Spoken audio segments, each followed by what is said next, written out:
दोस्तों नमस्कार। मैं शोभित मिश्रा स्वागत करता हूं आप सभी का अपने YouTube चैनल यूनिक सॉल्यूशन में। चलिए आज हम लोग अर्थव्यवस्था के अंतर्गत बैंकों के कौन कौन से प्रकार होते हैं, आप सभी को इसमें अक्सर कंफ्यूजन रहता होगा, तो चलिए आज इस कंफ्यूजन को दूर कर लेते हैं। और अगर आपको वीडियो पसंद आता है तो आप वीडियो को लाइक और शेयर कर दें और साथ में चैनल से जुड़े रहने के लिए हमारे चैनल को सब्सक्राइब भी कर दें। तो चलिए प्रारंभ करते हैं बैंकों के प्रकार को। बैंकों के प्रकार, टाइप्स ऑफ बैंक्स को देखा जाए तो मुख्यतः चार भागों में बांट सकते हैं। एक कमर्शियल बैंक, वाणिज्यिक बैंक है, स्मॉल फाइनेंस बैंक, लघु वित्तीय बैंक है, पेमेंट बैंक, भुगतान बैंक है और कोऑपरेटिव बैंक, सहकारी बैंक है। ठीक है, तो इस तरीके से चार भागों में बैंकों को बांट सकते हैं। अब हम इनको समझते हैं कि इनके अंदर क्या कुछ और बैंकों के भी प्रकार होते हैं, और अगर होते हैं तो क्या उनकी खासियतें हैं और उनके बारे में हम लोग अन्य तथ्यों को समझते हैं। तो सबसे पहले जो कमर्शियल बैंक हैं, वाणिज्यिक बैंक जिनको कहा जाता है। और आप एक बात ध्यान रखिएगा कि ये आप तो इस बात से परिचित हैं कि जब पिछले वीडियो में, जब आरबीआई वाले वीडियो में बताया था कि बैंकों को रेगुलेट करना, उनका विनियमन करना, यह प्रमुख कार्य आरबीआई का होता है। और मतलब कि बैंकों को जो रेगुलेट करता है, विनियमित करता है, वह आरबीआई है। तो कमर्शियल बैंक, वाणिज्यिक बैंकों के चार प्रकार आपको दिख रहे होंगे: public sector bank, private sector bank, foreign bank, regional rural bank. अब समझते हैं कि यह पब्लिक सेक्टर बैंक कौन से बैंक होते हैं। नाम से ही आपको स्पष्ट हो रहा होगा। पब्लिक सेक्टर बैंक मतलब कि ऐसे बैंक जो कि गवर्नमेंट के अंडर में आते हैं, सरकार के नियंत्रण में होते हैं, सरकार के अधीन काम करते हैं। आप इन बैंकों से परिचित हैं, जैसे कि आप स्टेट बैंक ऑफ इंडिया कह लें, आप बैंक ऑफ इंडिया कह लें, पंजाब नेशनल बैंक कह लें। यह जो है हमारे पब्लिक सेक्टर बैंक के एग्जाम्पल हैं। और वर्तमान समय में देखा जाए तो जो पब्लिक सेक्टर बैंक है, इनकी भारत की बैंकिंग व्यवस्था पर मोनोपोली है, एकाधिकार है। देश के लगभग 70 से 75% की जो बैंकिंग सिस्टम है, या पब्लिक सेक्टर बैंक देश में संभालते हैं। और यह जो बैंक हैं, इनका प्रमुख कार्य क्या होता है? बैंकों के कार्यों से तो आप परिचित ही हैं कि जमाओं को स्वीकार करना, जो उनके पास जमाएं होती हैं, चाहे वह उनकी बचत जमाएं हों या सावधि जमाएं हों, फिक्स डिपॉजिट हों, तो जमाओं को स्वीकार करती हैं। साथ में जो संस्थान होते हैं, जो पब्लिक होती है, उसको लोन भी देते हैं। और लोन देते हैं तो उनसे ब्याज लेते हैं, और जो जमाएं होती हैं अगर उनको एक्सेप्ट करते हैं तो उस पर ब्याज देते भी हैं। तो इसका मतलब एक तरीके से फाइनेंशियल, वित्तीय जो एक पूरा स्वरूप पूरे देश में चलता है, वह बैंकों के नियंत्रण में होता है, बैंकों के अंतर्गत आता है। और इसकी लगभग 70 से 75% आज के समय में मोनोपोली पब्लिक सेक्टर बैंक की है, जिसमें स्टेट बैंक ऑफ इंडिया मुख्य रूप से आपको देखने को मिलता होगा। दूसरा, प्राइवेट सेक्टर बैंक। अगर कोई बैंक वह निजी हाथों में है तो ऐसे बैंकों को हम लोग प्राइवेट सेक्टर बैंक कह सकते हैं। इसके उदाहरण आप देखते होंगे, HDFC bank, ICICI bank, axis bank, या हमारे प्राइवेट सेक्टर के बैंक हैं। और जो प्राइवेट सेक्टर के जो बैंक हैं, यह भारतीय, जो उसका ऑनरशिप होना चाहिए, वह कोई ना कोई भारतीय मूल का व्यक्ति होना चाहिए। मतलब कि जो उसकी ऑनरशिप है वह भारतीय मूल के व्यक्ति के पास होनी चाहिए। इसमें कोई NRI भी हो सकता है। अब प्राइवेट सेक्टर बैंकों के बारे में आप समझें कि प्राइवेट सेक्टर बैंक आज तक भी, जब कोई प्राइवेट काम चालू होता है तो वह चाहे बैंक का हो या किसी अन्य क्षेत्र का, जो उसके मालिक होते हैं, जो उसके ऑनर्स होते हैं, उनका मुख्य उद्देश्य होता है कि वह उससे ज्यादा लाभ कमाएं। तो बैंकों से सरकार यह अपेक्षा करती है कि वह जरूरतमंदों को, देश के उत्पादक वर्ग को लोन दे। लेकिन जब यह प्राइवेट सेक्टर बैंक खुले, तब इनका मुख्य उद्देश्य यही था कि ये अपना जो बैंकिंग कार्य करें उसमें उनका प्रॉफिट ज्यादा हो, जिसके कारण अक्सर जरूरतमंदों को और प्राथमिक क्षेत्रों को लोन नहीं मिल पाते थे। तो हुआ क्या कि सन 1969 जुलाई 1969 में इंदिरा गांधी जी की सरकार में 14 बैंकों का राष्ट्रीयकरण कर दिया गया और यह प्राइवेट सेक्टर के ये बैंक थी। 14 बैंकों का राष्ट्रीयकरण किया गया, या प्राइवेट सेक्टर के ये बैंक थे। उनके मालिकों को सरकार ने कहा कि आपकी बैंक जो है आज से सरकारी बैंक हो गई है और इस पर सरकार का नियंत्रण होगा, क्योंकि और यह एक शर्त तय की गई कि जो उस समय की प्राइवेट सेक्टर की बैंक ऐसी बैंकें थी जो उनकी जमाएं थी, या कह सकते हैं जो उनकी टोटल बैंक की वर्थ थी, या वहां कह सकते हैं उस बैंक के पास कितना रुपया था।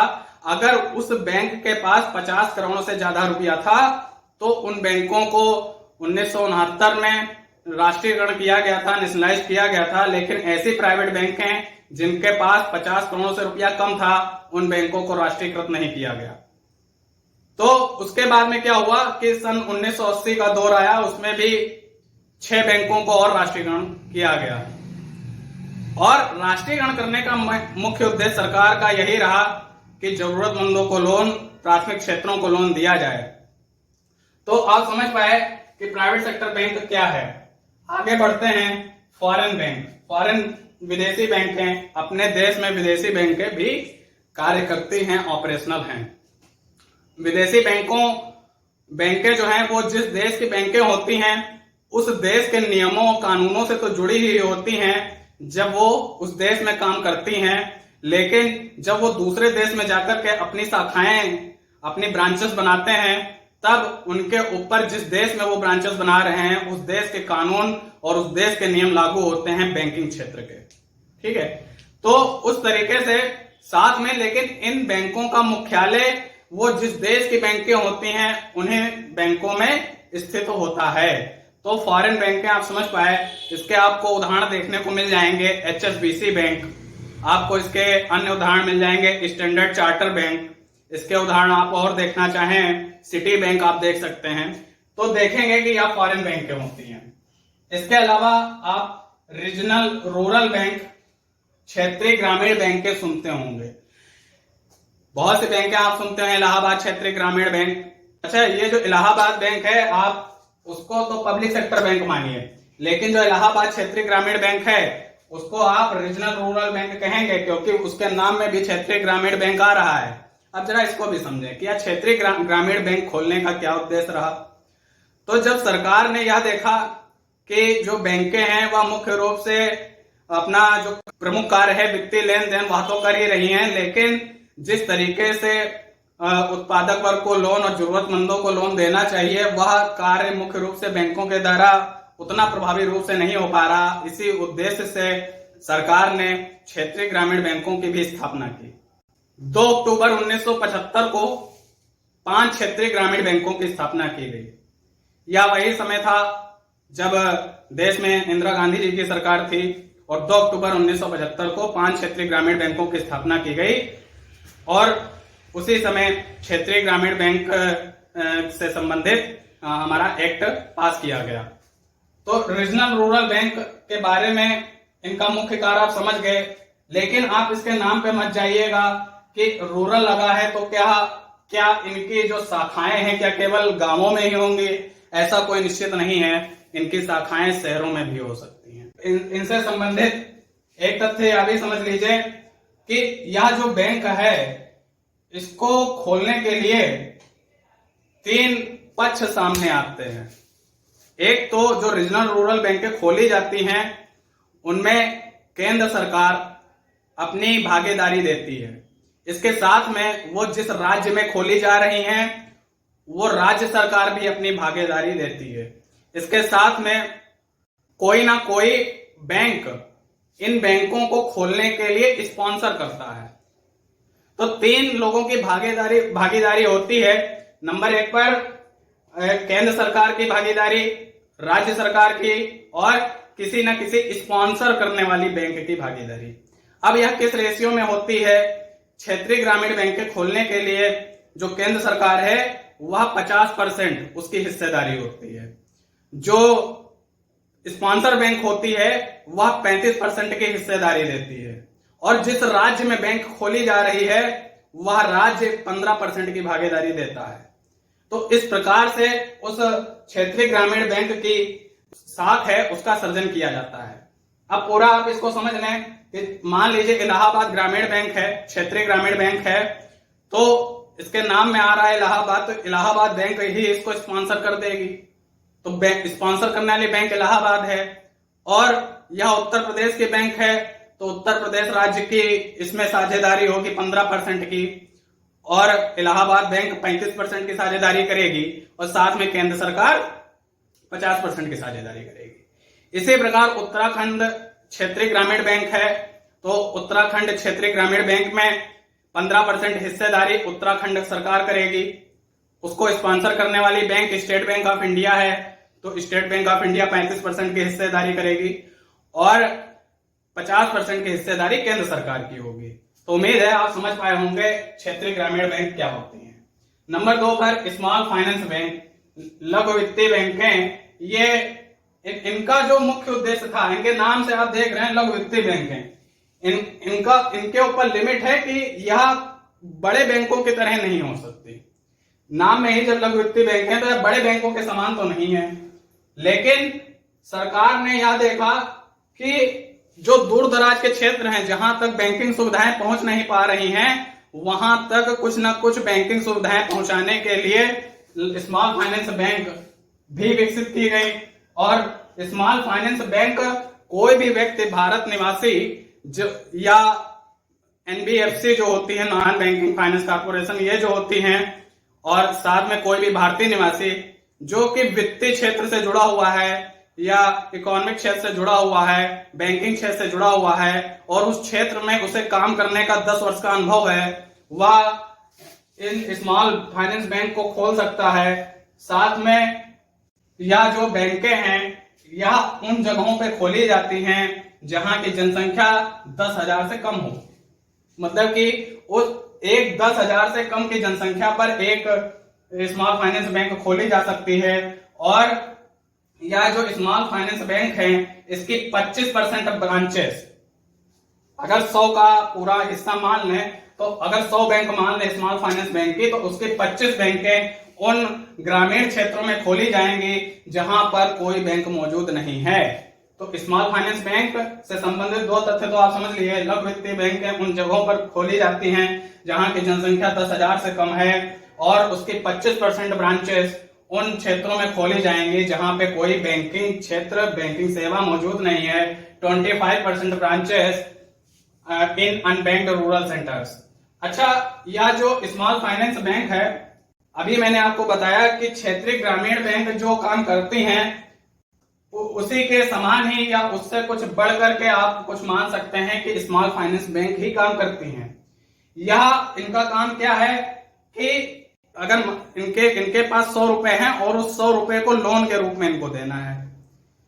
इनके सभी काम बैंकों की तरह ही होते हैं, या बैंकों की तरह ही सीआरआर मेंटेन करती हैं। याद कर लीजिए पिछला वीडियो, सीआरआर मेंटेन करती हैं, या बैंकों की तरह ही एसएलआर मेंटेन करती हैं, और सारे काम इनके बैंकों की तरह हो सकते हैं। लेकिन बस लिमिट यह है कि यह बड़े वित्तीय काम नहीं कर सकती हैं, या 25 लाख से ज्यादा का लोन नहीं दे सकती हैं, या 25 लाख से ज्यादा का लोन नहीं दे सकती हैं। और साथ में अगर मान लीजिए इनको 100 रुपया लोन देना है, तो उसमें से 75 रुपए 75% loan to priority sector. Priority sector क्या हो गया? 75 रुपए ये किसको देंगे?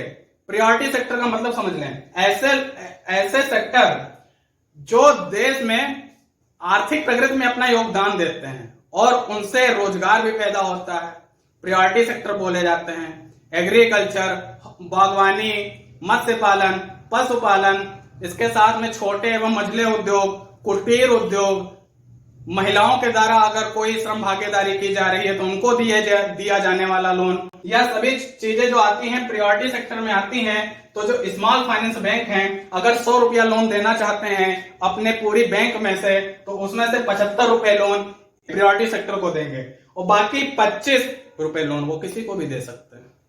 तो यह शर्त है स्मॉल फाइनेंस बैंक की। यह भी CRR SLR मेंटेन करती हैं, अन्य काम इनके इन बैंकों की तरह ही होते हैं। तो स्मॉल फाइनेंस बैंक भी आप समझ गए। तो चलिए आगे समझते हैं पेमेंट बैंक। पेमेंट बैंक को आप इसी से समझ ले, आप एक पेमेंट बैंक का इस्तेमाल भी करते होंगे, नाम से परिचित ही होंगे, पेटीएम। यह एक नई संकल्पना है। किसी भी पेमेंट बैंक को खोलने के लिए एसेट मिनिमम 100 करोड़ रुपए होना चाहिए। मतलब कि ऐसे संस्थान या ऐसे लोगों का समूह अपना पेमेंट बैंक खोल सकते हैं जिनके पास शुरुआती रुपए 100 करोड़ रुपए हैं। अब एसेट की बात आई तो यहां पे भी आप बात कर लें। जो स्मॉल फाइनेंस बैंक हैं, लघु वित्तीय बैंक हैं, उनको खोलने के लिए पहले यह शर्त थी कि शुरुआती जो उनकी एसेट है वह 100 करोड़ रुपए होनी चाहिए। लेकिन 2019 में बढ़ा करके इसे 200 करोड़ रुपए कर दिया गया है। लेकिन पेमेंट बैंक जो है पेमेंट बैंक, उसके लिए एसेट मिनिमम 100 करोड़ रुपए होनी चाहिए। लेकिन यह बैंकें जो पेमेंट बैंकें हैं, ये ना तो आपको लोन देंगी, ये ना तो आपको क्रेडिट कार्ड जारी करेंगे। अन्य बैंकों में आप क्रेडिट कार्ड ले सकते हैं ना, या ना तो आपको क्रेडिट कार्ड जारी करेंगे, या ना आपको लोन देंगे, ना NRI डिपॉजिट एक्सेप्ट करेंगे। NRI डिपॉजिट अन्य बैंकों में अकाउंट खोल करके जो NRI हैं वो रुपया पहुंचा सकते हैं, सेंड कर सकते हैं, लेकिन पेमेंट बैंक में NRI डिपॉजिट नहीं हो सकता। इसके अलावा जो सीमा पार, मतलब कि जो क्रॉस बॉर्डर होता है, सीमा के दूसरी तरफ अगर हमको पेमेंट करना है तो वह भी नहीं हो सकता है। इनको भी आप ध्यान रख लें। तो पेमेंट बैंकें 100 करोड़ रुपए इनकी एसेट होनी चाहिए, या क्रेडिट कार्ड नहीं जारी करती, या लोन नहीं देती, या NRI डिपॉजिट नहीं देती, ये सीमा पार भुगतान भी नहीं करती हैं। तो यह इनकी लिमिट है, यह इनकी सीमाएं हैं। आगे जो चौथा बैंक का प्रकार है वह है कोऑपरेटिव बैंक, सहकारी बैंक। आप बहुत से सहकारी बैंक सुनते होंगे, urban cooperative bank. Urban cooperative bank का नाम आपने सुना ही होगा। तो क्या होती हैं कोऑपरेटिव बैंकें? यह भी दो प्रकार की होती हैं, एक अर्बन कोऑपरेटिव बैंक, एक रूरल कोऑपरेटिव बैंक। इनके बारे में मैं ज्यादा तो विस्तार से नहीं बताना अभी चाहता हूं, लेकिन इतना तो आप समझ लीजिए कि कोऑपरेटिव का मतलब है सहकारी। इसमें आप यह भी कह सकते हैं कि जो इन बैंकों के मालिक हैं वह इन बैंकों के कस्टमर भी होते हैं।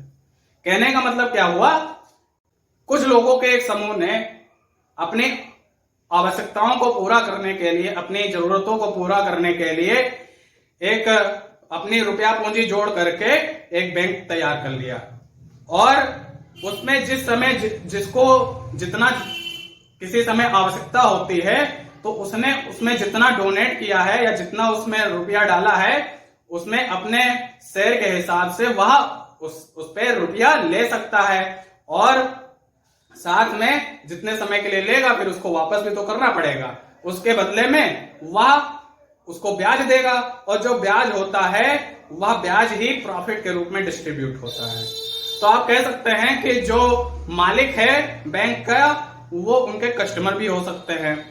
तो और इनका मुख्य उद्देश्य यह था कोऑपरेटिव बैंक खोलने का कि देश जो अपने गांवों में पहले सिस्टम होता था और अभी भी कई जगह देखने को मिलता है, जो साहूकार होते हैं और वो क्या करते थे कि काफी ज्यादा दर पे रुपया दे रहे हैं, और उसके चलते 10 रुपया लिया गया तो बहुत ही कम समय में वो 50 रुपया हो गया।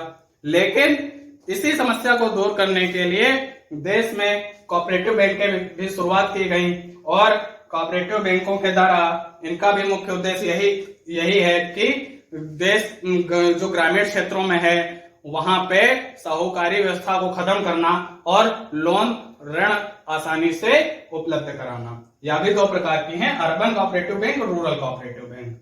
तो इस प्रकार आप देख पाए कि कमर्शियल बैंक है, स्मॉल फाइनेंस बैंक है, पेमेंट बैंक है और कोऑपरेटिव बैंक है क्या होती हैं। इनके बारे में और विस्तृत आगे के वीडियो में भी चर्चा करते रहेंगे। उम्मीद है आपको यह वीडियो पसंद आया होगा, और अगर आपको वीडियो पसंद आता है तो आप वीडियो को लाइक और शेयर कर लें। साथ में हमारे चैनल से जुड़े रहने के लिए हमारे चैनल को सब्सक्राइब कर लें। धन्यवाद।